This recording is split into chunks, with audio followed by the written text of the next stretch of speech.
آزادی کتنی بڑی نعمت ہے، آئے آپ کو آج تجربہ کرواتے ہیں۔ یہ ایک بیان ہے ایک ہندو کے سامنے، ایک بزرگ عالم بیٹھا، اس کی سنیے گا ہندوستان میں، تو پھر انشاءاللہ اس پر میں آپ سے آزادی اور دین اور ان کے جنہوں نے سوال کیا اس کا جواب دیتا ہوں۔ جو اچھا کام کرے گا انسان ہو جائے گا، کہ باقی سب ٹپک گئے بارش میں، جو اچھا کام کرے گا وہ جائے گا۔ کریکٹ، یہی جواب ہے میرا، اچھے کرم کرو جو اچھے کرم آپ کی بات سن کر لگ رہا ہے کہ سارے دھرموں کا کانسیپٹ ایک ہی، ہم سب نے اپنے الگ الگ طریقے سے اس کو تھاٹ پروسیس کر دیا ہے، الگ الگ ویاخیا ہوگی، کریکٹ بات ہے، اور آپس میں سب لڑ مر رہے ہیں۔ کریکٹ بات ہے، جبکہ ایک ہے ہم سب ساری یہ سنا آپ نے کہ ہر اچھے عمل کرنے والا جنت میں چلا جائے گا، وہ ہندو ہے، وہ عیسائی ہے، وہ بدھ مت ہے، اچھے اعمال کرنے والا، کیونکہ اس نے اسپتال بنوایا، غریبوں کو کھانا کھلایا، سچ بولتا تھا۔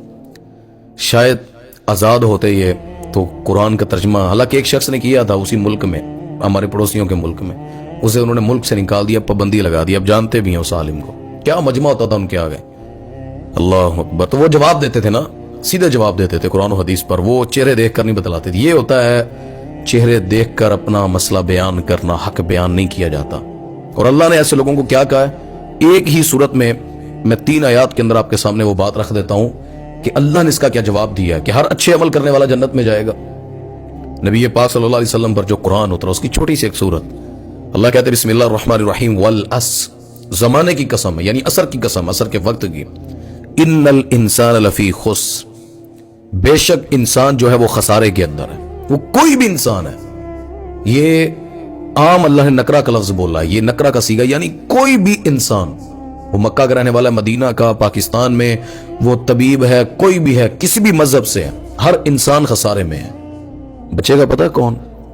الا الذین آمنوا، مگر وہ لوگ جو ایمان لے کر آئے، وعملوا الصالحات، اور انہوں نے عمل صالح کیے، اچھے اعمال کیے ایمان کے بعد۔ پہلے ایمان کا تذکرہ ہے، پھر اللہ نے کہا کہ عمل صالح کرے گا۔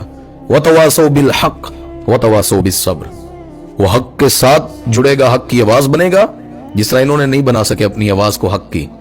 وقولوا قولا سدیدا، سیدھی سیدھی بات نہیں کر سکے، اور اللہ نے کہا پھر وہ صبر کرے گا، کیونکہ حق بیان کرو نا، پھر مارے پڑتی ہیں، کچھ سننا پڑتا ہے، پھر اللہ نے کہا ساتھ ہی کہ وہ صبر بھی کرتا ہوگا۔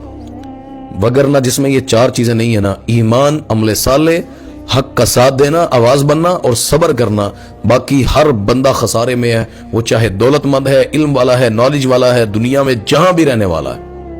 اللہ کی قسم میں تو حیران ہوتا ہوں کہ ہمارے لوگ کیسے صرف کچھ نیکی کے اچھے کام کر کے اپنے آپ کو جنت کا سمجھ لیتے ہیں، اور ہندوؤں کے ساتھ، غیر مسلموں کے ساتھ کہتے ہیں جی بس نیکی اچھا کام کرنے کا تو اللہ نے حکم دیا ہے نا۔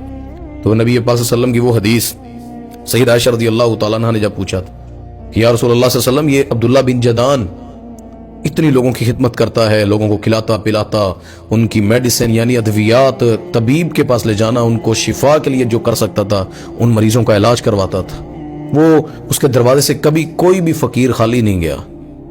اللہ اکبر۔ نبی پاک نے فرمایا کہ وہ جنت میں ہمیشہ نہیں جائے گا۔ اس نے ایک دفعہ بھی نہیں کہا کہ میرے اللہ مجھے معاف فرما دے، مجھ پہ رحم فرما دے، اس نے اللہ کو پکارا ہی نہیں ہے۔